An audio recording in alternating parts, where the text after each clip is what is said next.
Noodle Doodle. Jack and the Beanstalk. एक दफा का जिक्र है कि एक गांव के किनारे एक झोंपड़ी में एक गरीब बेवा अपनी इकलौती औलाद जैक के साथ रहती थी। वो दोनों नेक दिल और मेहनती थे, मगर गुर्बत की वजह से बहुत मुश्किलात का सामना कर रहे थे। उनके पास बस एक गाय थी जिसका दूध बेचकर वो गुजारा करते थे। एक दिन गाय ने दूध देना बंद कर दिया। जैक की मां ने अफसरदगी से कहा, बेटा अब हमारे पास और कोई चारा नहीं रहा। इस गाय को बाजार ले जाओ और इसे किसी अच्छे दाम में बेच दो। जैक दिल पर पत्थर रख कर गाय को लेकर बाजार की तरफ रवाना हो गया। रास्ते में इसकी मुलाकात एक बूढ़े आदमी से हुई जिसकी आंखों में चमक थी और लंबी सफेद दाढ़ी थी। अरे भाई लड़के, कहाँ जा रहे हो इस खूबसूरत गाय के साथ? बूढ़े आदमी ने पूछा। मैं इसे बाजार में बेचने जा रहा हूँ, जैक ने जवाब दिया। बूढ़ा मुस्करा कर बोला, अगर मैं तुम्हें इसके बदले 5 जादुई बैन फलियां, ये आम बैन नहीं है, अगर तुम उन्हें जमीन में बो दोगे तो एक ही रात में ये आसमान तक पहुंचने वाला बेंस्टॉक उगा देंगे। जैक हैरान रह गया। इसने सोचा कि अगर ये सच हुआ तो उनकी तकदीर बदल सकती है। वो जोश में आकर राजी हो गया और गाय के बदले वो जादुई फलियां ले। वो खुशी खुशी घर वापस आया और अपनी माँ को फलियां दिखाई, मगर जैक की माँ बहुत नाराज हुई। अरे नादान लड़के, तुमने हमारी वाहिद गाय को सिर्फ चंद फलियों के बदले दे दिया, अब हम क्या खाएंगे?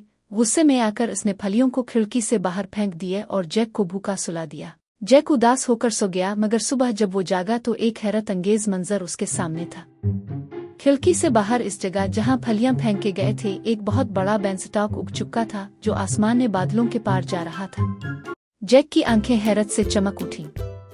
वो बेंस्टॉक पर चढ़ने लगा और आहिस्ता आहिस्ता ऊपर चढ़ता गया जब तक कि वो बादलों से ऊपर न पहुंच गया। वहां इसने एक बहुत बड़ा कासिल देखा और उसकी तरफ चल पड़ा। कासिल के दरवाजे पर एक नेकदिल औरत मिली। वो बोली, बेटा तुम्हें फौरन यहाँ से चले जाना चाहिए, मेरे शौहर देव इंसानों को गायब कर देते हैं।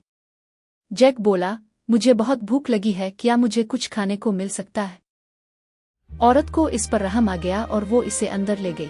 जैक अभी खाने से फारिग भी ना हुआ था कि जमीन लरजने लगी। मुझे किसी इंसान की बो आ रही है, मैं इसको गायब कर दूंगा।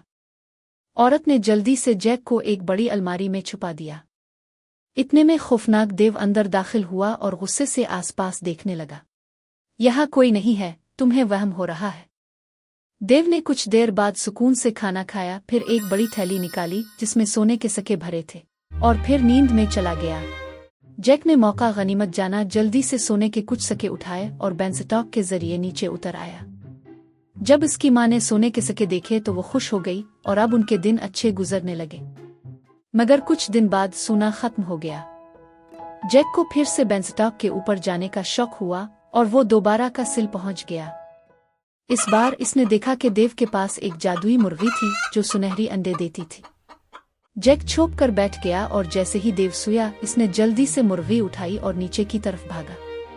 अब जैक और उसकी माँ के दिन मजे में गुजरने लगे क्योंकि जादुई मुर्गी रोज सुनहरी अंडे देती थी। मगर जैक का दिल अब भी बेंस्टॉक की दुनिया में अटका हुआ था। आखिरकार जैक एक आखिरी बार कले गया। इस बार उसने एक सुनहरी बरबत देखी जो खुद ब खुद खूबसूरत मौसीकी बजाती थी। जैक ने चुपके से इसे उठा लिया, मगर जैसे ही वो दरवाजे की तरफ बढ़ा, बरबत चलाने लगी, मालिक मालिक, कोई मुझे चोरी कर रहा है। देव हड़बड़ा कर उठा और बोला, तुमने मेरी चीजें चुराईं, अब मैं तुम्हें नहीं छोड़ूंगा। जैक तेजी से बेंस्टॉक की तरफ दौड़ा और बिजली की रफ्तार से नीचे उतरने लगा, मगर देव उसके पीछे था और बेंस्टॉक पर चढ़ने लगा। जैक जैसे ही जमीन पर पहुंचा, इसने जल्दी से बेंस्टॉक को काटना शुरू कर दिया। बेंस्टॉक मजीद लरजने लगा और फिर बेंस्टॉक टूट गया और खौफनाक देव जमीन पर आ गिरा, हमेशा के लिए खत्म हो गया।